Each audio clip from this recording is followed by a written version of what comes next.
All right, so typically I'm showing you how I sew covers and little tips and tricks along the way, but today I figured I'd go to the basics. Sewing a cover is not good enough. You gotta do a little bit of prep work in there, and that's what I'm gonna show you is the prep work that goes into before actually installing the cover, and then a couple little secrets to make the install of the cover a little easier. So step one is gonna be steaming all this foam. I'm gonna steam all the bottoms and the backrest. It's gonna give, every foam's a little different, so some might really come back to life, and some might just barely fluff out a little bit.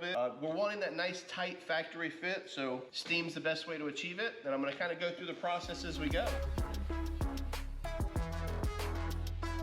Now that the cover is nice and steamed out, basically what I want to check it for is any kind of defects or something, you know, abuse that the customer may have done. Now this particular case, they already have a really nice hard bottom type of material that covers it, so it's not going to cut through to the foam. But a lot of times you'll need to put carpet or some sort of jute in the corners to make sure that we build the foam back up. But these covers are in really good shape. So the next step for these is I'm going to apply a little bit of a plastic, and then we're going to move from there.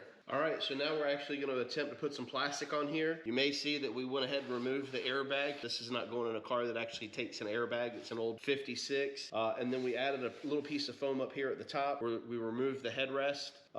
That's pretty much it with this seat, but to make the cover slide on easier, we're going to add a real thin layer of plastic, and this is a great trick. I've been using it on boats forever and a day, mainly for waterproofing, but also helping slide big pieces of foam into smaller covers and stuff, but it works great for seats. All right, so we have all the plastic work done. We've already checked the bottom, make sure it didn't have any cut points. We've done all the fill-in points where we've changed the design of the actual seat, including the airbag fill-in. Now it's time to actually put the covers on. All the prep work's been done. Now, if this was one of those pre-made kits, kind of like a Leah road wire, along those lines, what I would do is I would actually flash steam the bottom side of this real quick. That way, if there's any box wrinkles in the foam, you get those out because it'll instantly take the box wrinkles out. And that way, when you're installing the kit, it'll look a lot nicer, plush. You don't have to worry about putting the seats out in the sun or anything like that to get rid of those box wrinkles. And you can continue the heating process along the way. So we're gonna go ahead and install this and get it on there and show you what the install process looks like. All right, so we're gonna steam the inside of here. We're gonna put this backrest cover on. There is one small trick that I like to use on backrest covers if they hog ring in place, or especially those little plastic clips. This will help you out a lot for popping zippers. You have zippers up here at the top, or just generally pulling the cover around. It makes it a little easier. So as you notice, like I said, there's a big back sewn on this, and if I go to pull it over, it's wanting to pull up at the bottom of the cover down here. So my little trick is if you don't put the last two hog rings in, you actually leave the last bottom two hog rings out, then you pull the head of the cover over. It's gonna go around, you know, pretty smooth, and of course the other side is gonna be a little tighter. I'll go ahead and roll that around.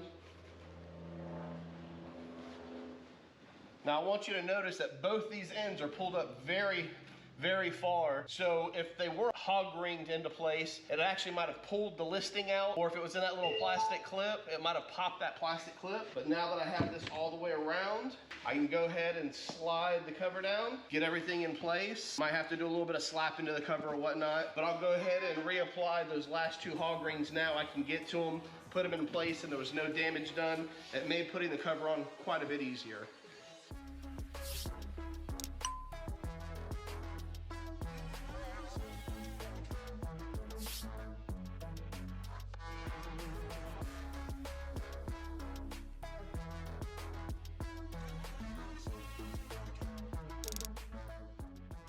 It changes colors. Well, just inherently.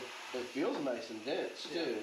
But when you sand it, you know, your low spots stay dark, so you can always see, you know, this isn't a great example of the big flat panel. Yeah. Something's got bodywork and stuff in it, you can really see like where it's at. Yeah.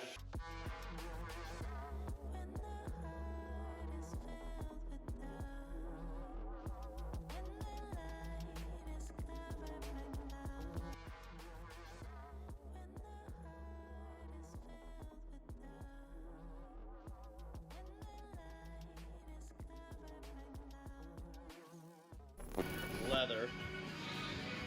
Either you know or you don't know.